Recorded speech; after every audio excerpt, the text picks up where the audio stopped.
আসসালামু আলাইকুম। আসন্ন পবিত্র মাহে রমজান স্পেশাল এপিসোডে আপনাদের সবাইকে স্বাগত জানাচ্ছি আজকের এপিসোড দেখার জন্য। আজ কোনো রান্নার ভিডিও নিয়ে আসিনি, আজ এসেছি খুব ছোট্ট একটা শপিং ব্লগ নিয়ে। আশা করি আজকের ভিডিওটি আপনাদের ভালো লাগবে। আমার সংসারের জন্য খুবই গুরুত্বপূর্ণ একটা পণ্য নিয়ে আসলাম। আমাদের নেত্রকোনা শপিং কমপ্লেক্স থেকে খুব স্বল্প মূল্যে এই পণ্যটি এনেছি। কোরআন শরীফ ও জায়নামাজের স্ট্যান্ড। আমরা ধর্মপ্রাণ মুসলমান সবাই ইবাদতে মশগুল থাকতে পছন্দ করি, বিশেষ করে পবিত্র মাহে রমজানে ইবাদতটা একটু বেশি করে থাকি।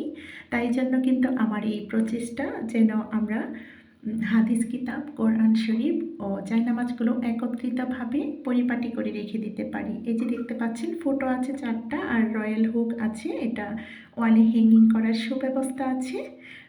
আমরা সহজেই এটা ওয়ালে হ্যাঙ্গিং করে রেখে তারপর জায়নামাজ, তাসবিহ, কোরআন শরীফ রেখে দিতে পারি। তাহলে কিন্তু আমাদের রোজার সময় ইবাদতে একটু সমস্যাটা কম হবে, খুবই আরামদায়ক হবে ইবাদত করতে, কোনো কিছু খোঁজাখুঁজির প্রয়োজন হবে না। আর এই যে দেখতে পাচ্ছেন এখানে কটন ফেব্রিক এনেছি, আমার বাচ্চার জন্য পাঞ্জাবি তৈরি করব আর হিজাব তৈরি করব আমার মেয়ের জন্য ও আমার জন্য। যদি সম্ভব হয় অবশ্যই আপনাদের সঙ্গে শেয়ার করব।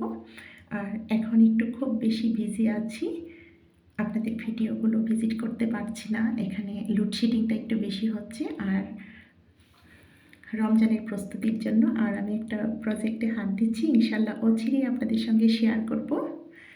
তো আমি একটু ধরে দেখিয়ে দিচ্ছি ওয়ালের মধ্যে, এরই মধ্যে কিন্তু জায়নামাজ ও কোরআন শরীফ রেখে দিয়েছি। আমি কিন্তু জায়নামাজ উল্টো করে ভাঁজ করি, আমরা সবাই চেষ্টা করব জায়নামাজ উল্টো করে ভাঁজ করতে। আর এই যে দেখতে পাচ্ছেন হুকগুলো, এখানে তাসবিহ কিন্তু আমরা ঝুলিয়ে রাখতে পারি। ভিডিও করছি বলে কিন্তু জায়নামাজটা এইভাবে ভাঁজ করে নিয়েছি। উল্টো করে ভাঁজ করলে একটা সুন্নত পালন হবে আলহামদুলিল্লাহ। তাই আমরা চেষ্টা করব জায়নামাজগুলো উল্টো করে ভাঁজ করে রেখে দিতে। আশা করি আজকের ভিডিও ভালো লেগেছে। তো পরবর্তী ভিডিও দেখার আমন্ত্রণ রেখে আজকের মতো এখানেই। আল্লাহ হাফেজ। আসসালামু আলাইকুম।